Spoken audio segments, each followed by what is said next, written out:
Bonjour à tous. Alors je voulais faire un point sur le Bitcoin, les crypto-monnaies, l'Ethereum et le Bitcoin. Pour vous donner mon avis et ma stratégie, moi ce que je suis en train de jouer sur cette crypto-monnaie. Vous êtes nombreux à me poser des questions, voilà, faut-il acheter, faut-il vendre? Alors beaucoup ont envie d'acheter parce que vous avez un plus bas là qui est plus haut que celui-ci. Et un plus haut ici, plus haut que celui-ci, donc à très court terme on a une tendance haussière. Mais on reste dans une forte tendance baissière et je ne pense pas que le Bitcoin va retourner à 65 000 $. Bien au contraire, je m'attends plus à un retour à 10 000 $. Donc je préfère que vous soyez au courant de ça avant de vous acheter, avant d'acheter massivement la crypto-monnaie, parce que vous pourriez être sérieusement déçu. Donc je vais faire simple, vous connaissez tout ce que c'est ce qu'on appelle un flag. Je vais vous le mettre ici. Hop, voilà. On est dans cette structure ici, ce pattern technique.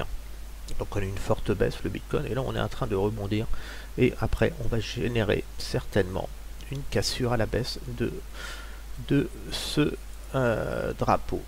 Donc ici on va certainement peut-être avoir une petite impulsion ici et après on va baisser, une fausse cassure certainement. Alors sur le Bitcoin, les retracements de Fibonacci sont toujours utiles pour se positionner. Moi je suis vendeur de la zone ici là.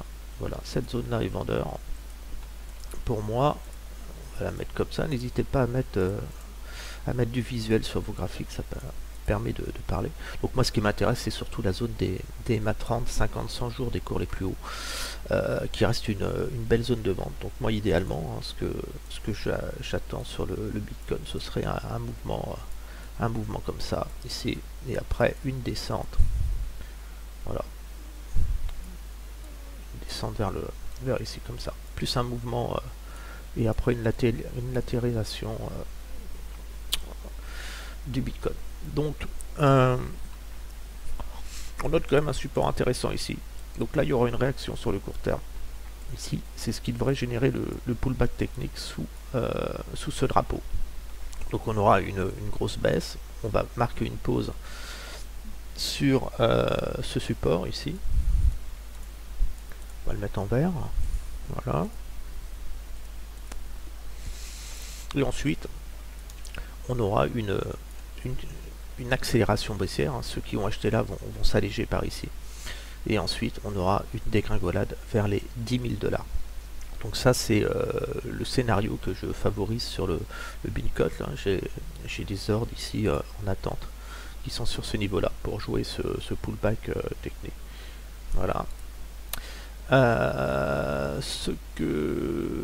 Donc inutile d'acheter le Bitcoin, ne soyez pas fous au prix où vous payez. En plus on a une tête à épaule là qui est en train de se dessiner sur le Bitcoin, une tête à épaule, hein, je vous l'ai déjà montré. Ça, ici on a ce mouvement, bon elle n'est pas super bien, mais c'est quand même une tête à épaule qui est en train de se faire avec un potentiel baissier.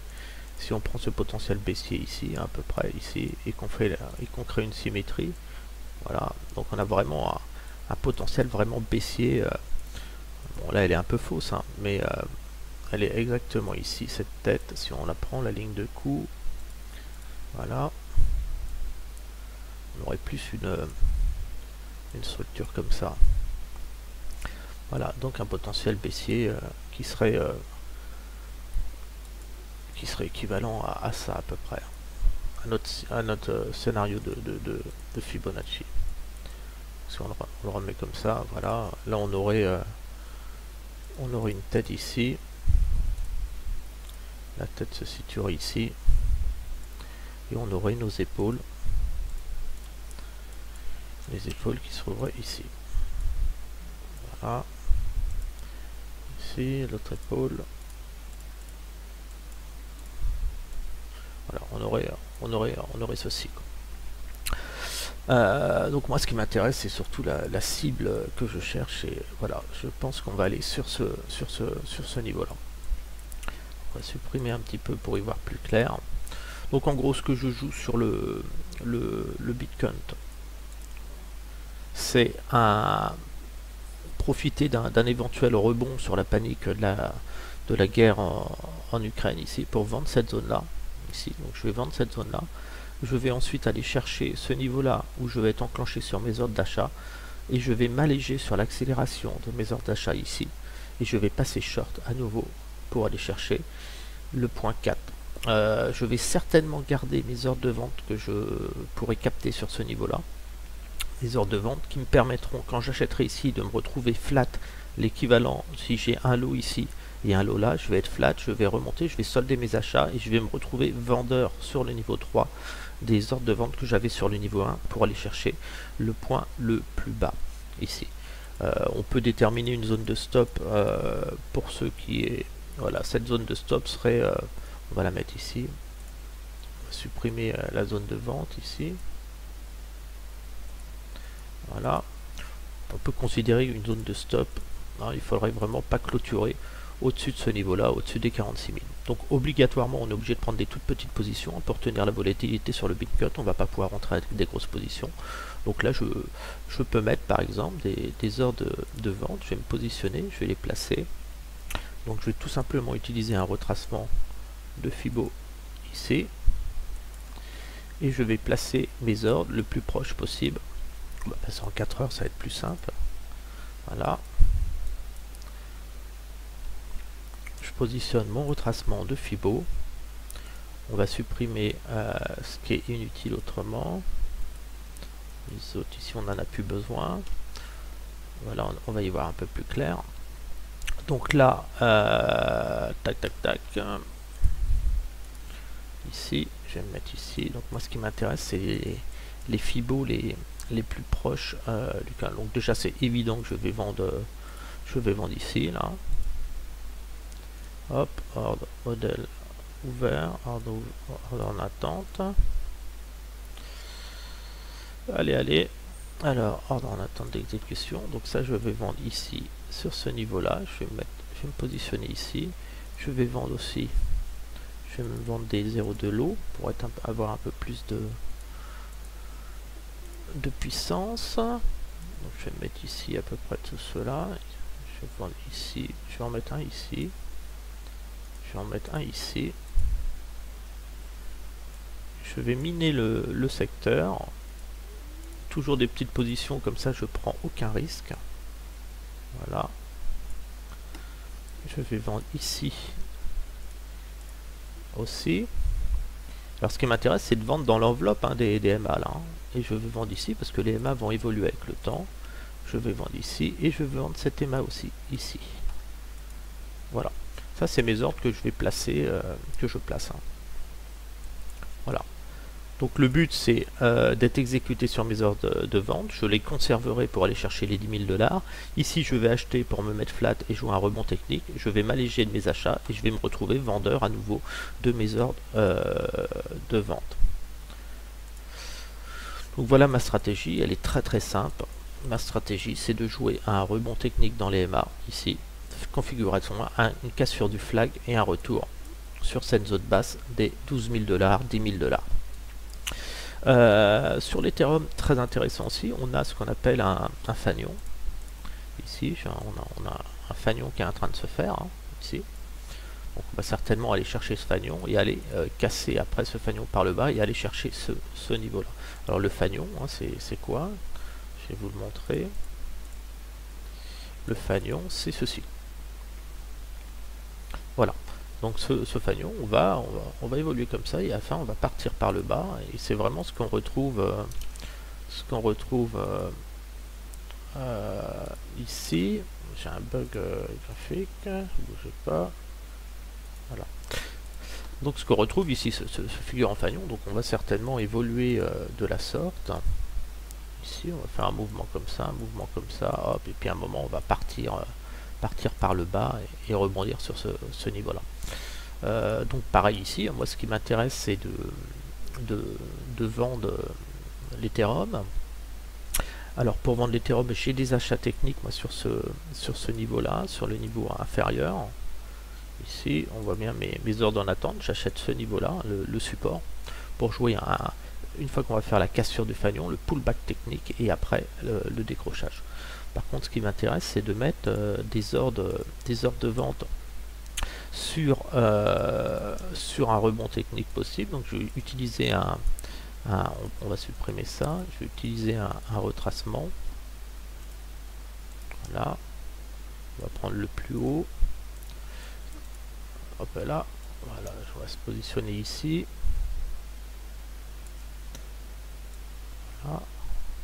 Donc là on voit bien que la zone de vente idéale, hein, c'est cette zone ici dans les MA ici. Toute cette zone là c'est une zone de vente stratégique très importante. En plus on a la cassure de ce support là qui a fait échec.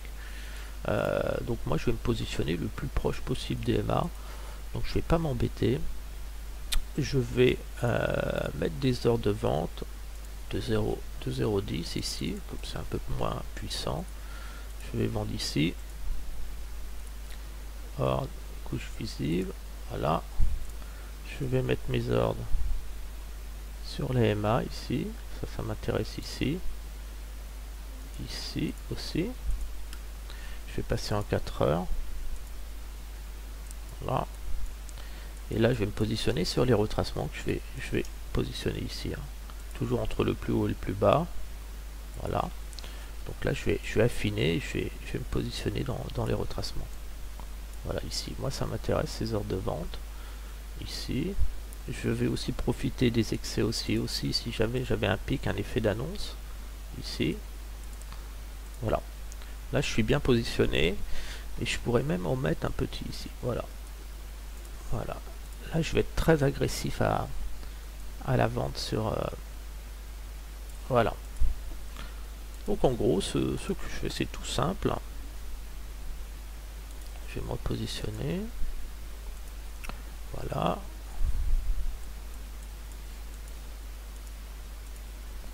Voilà. Donc, voilà. Je vends cette zone-là. Ici. Pour jouer un échec du fanion. Ici, je vais passer à l'achat. Tout en conservant mes ventes où mes bénéfices sont pris sur ce niveau-là. Et une fois que j'aurai un rebond, je vais manager mes ventes et je vais de mes achats et je vais me retrouver vendeur pour aller chercher ce mouvement-là. Donc je cherche vraiment un mouvement de ce type-là ici, cette stratégie-là. Voilà, hop, ici. Voilà, je cherche vraiment ce mouvement-là. Alors il peut y avoir ça peut prendre un petit peu plus de temps. On peut avoir ce mouvement comme ça, un mouvement là, et puis un dernier mouvement comme ça, et après la chute. Mais ma cible sur l'Ethereum, c'est bien sûr un premier contact. Je vais supprimer ça. C'est un premier contact sur la zone support ici. Hein. Voilà. Ici on a une zone support, donc cette zone support je l'achète, je vends cette zone ici, là. Cette zone là je la vends, ici toute cette zone là je la vends, voilà. Ça je vends cette zone là, mon stop sera placé au-dessus de ce niveau là en clôture, voilà. Je vais à ce niveau là, donc je vends la zone là, des poussées comme ça, ici, jusqu'à temps que ça casse. Une fois que ça arrive là, je conserve mes ventes avec des take profits sur ce niveau là. Ici je passe à l'achat technique en contre-tendance, je joue un rebond technique sous ce fanion, je prends mes bénéfices sur les achats que j'ai effectués ici, je prends mes bénéfices là, je me retrouve à nouveau vendeur avec mes positions ici, ça veut dire que je serai à la vente ici et à l'achat ici en simultané. Une fois que j'aurai pris mes bénéfices de mes achats ici, je me retrouverai à nouveau vendeur ici, mon prix de revient aura été réduit naturellement, ce qui me permettra d'avoir un stop sécure. Et ensuite je vais aller chercher les 1000 $ et certainement les 850 $.